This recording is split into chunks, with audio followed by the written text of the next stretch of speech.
समाप्त करना चाहूँगा विवेक सुनील नारंगे फ्रॉम यशवंत महाविद्यालय वर्धा। इनका विषय है राष्ट्र संत तुकडोजी महाराज के ग्राम गीता ग्रंथ की महिमा। अगले स्पर्धी कुमारी पूजा श्रीकृष्ण बुलाड़े, तैयार रहे। नमस्कार सगळ्यांना सप्रेम जयगुरु। माझं नाव विवेक सुनीलराव नरांगे, यशवंत महाविद्यालय वर्धा, BA फर्स्ट इयरचा मी विद्यार्थी। अग्नी भडकला युद्धाचा तू का आळशी होऊन बसे, अग्नी भडकला युद्धाचा तू का आळशी होऊन बसे, तरुण असूनी रक्त न उफळे, नौजवान तुझं मनू कसे, नौजवान तुझं मनू कसे, अशी क्रांतीदर्शी गर्जना करून आम्हा युवकांमध्ये आम्हा तरुणांमध्ये एक क्रांतीची लाट निर्माण करणारे परमपूज्य ब्रह्मलीन वंदनीय राष्ट्रसंत श्री तुकडोजी महाराज असे गेले कोट्यानकोटी, आता का रडू मी एकासाठी, असे सांगणारे स्वच्छतेचे पूजक वैराग्यमूर्ती श्री संत गाडगेबाबा या दोन्ही महान विभूतींच्या पदस्पर्शाने पावन झालेल्या पवित्र भूमीला, त्यांच्या विचारांना, त्यांच्या कार्याला प्रथमतः विनम्र भावे अभिवादन करतो आणि विषय राष्ट्रसंत तुकडोजी महाराजांच्या ग्रामगीता ग्रंथाचा महिमा या विषयाला अनुसरून आपल्या वक्तृत्वास सुरुवात करतो।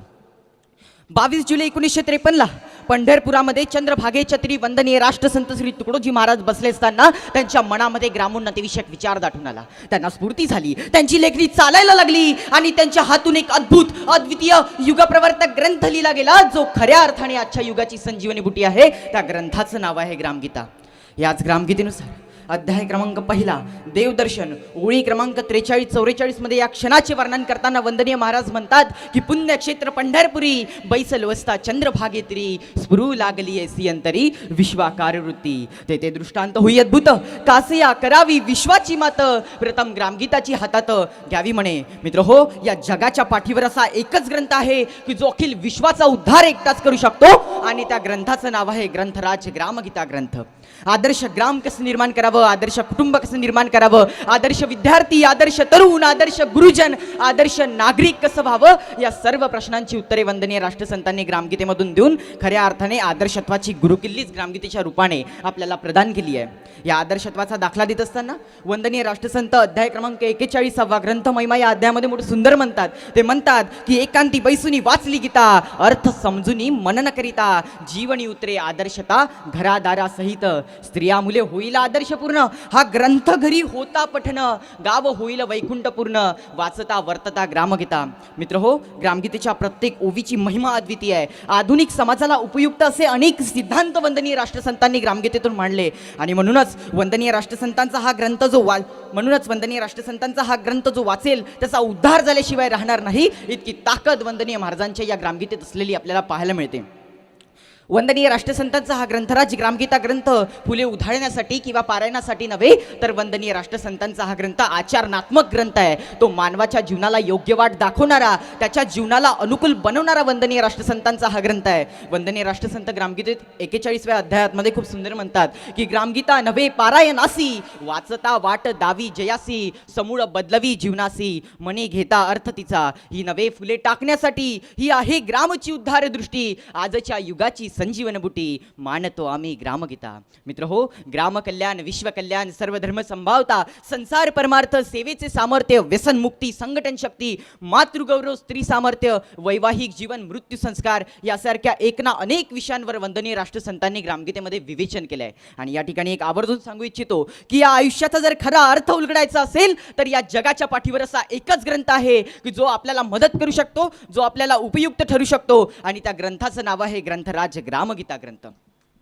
मित्र हो, आज आपल्या भारत देशामध्ये मुलामुलींच्या लग्नाचं योग्य वय हे 21 वर्ष ठरवण्यात आलं आहे, परंतु वंदनीय राष्ट्रसंत श्री तुकडोजी महाराजांनी हे त्याच काळी सांगून वैवाहिक जीवन नावाचा अध्याय लिहिला। या वैवाहिक जीवन नावाच्या अध्यायामधून आदर्श वैवाहिक जीवनाची सूत्रे वंदनीय राष्ट्रसंतांनी सांगितली आणि या अध्यायाला वंदनीय राष्ट्रसंतांनी ग्रामगीतेमध्ये 21व्या स्थानावर विराजित केले। आज आपल्या भारत देशामध्ये भव्य दिव्य प्रमाणात मोठ्या प्रमाणात G20चे आयोजन करण्यात आले आणि अनेक विश्व कल्याणाचे निर्णय त्यामध्ये घेण्यात आले, परंतु माझ्या वंदनीय राष्ट्रसंत श्री तुकडोजी महाराजांनी त्या विश्व कल्याण निर्णयापेक्षाही विश्व कल्याणाचे, विश्व शांतीचे उपाय ग्रामगीतेतून मांडले।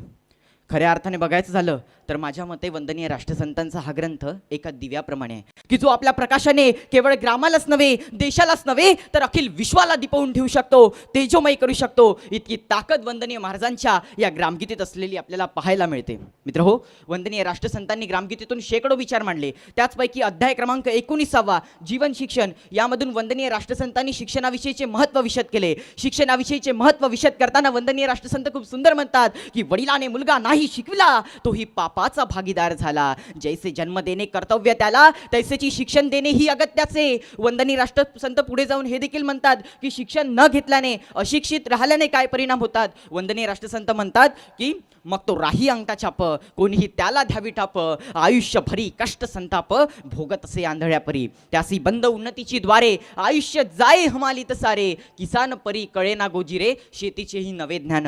आपले सर्वधर्म संभाव विषयक विचार व्यक्त करताना वंदनीय राष्ट्रसंत प्रार्थना व विश्वधर्म या अध्यायामध्ये मोठं सुंदर म्हणतात. ते म्हणतात की सर्व धर्माचा समन्वय, विश्व शांतीचा उपाय, लोक सुधारण्याचे विद्यालय, सामुदायिक प्रार्थना. मित्र हो, अशा या ग्रामगीतेतून कित्येक विचार प्रत्येक अध्यायातून, प्रत्येक ओवीतून व्यक्त होतात आणि या प्रत्येक विचारातून मानवाला जगण्याची एक नवी दिशा प्राप्त होते.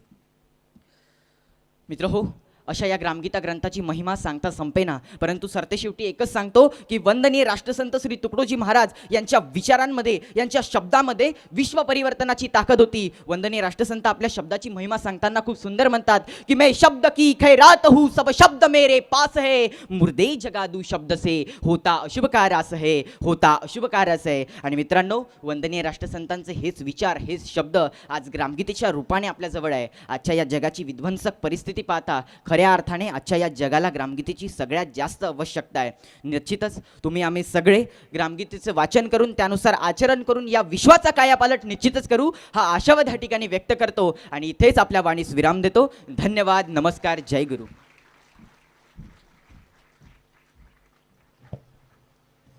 यानंतर पुढील स्पर्धक आहे जगदंब महाविद्यालय अचलपूर शहर, कुमारी पूजा श्रीकृष्ण भुलवडे.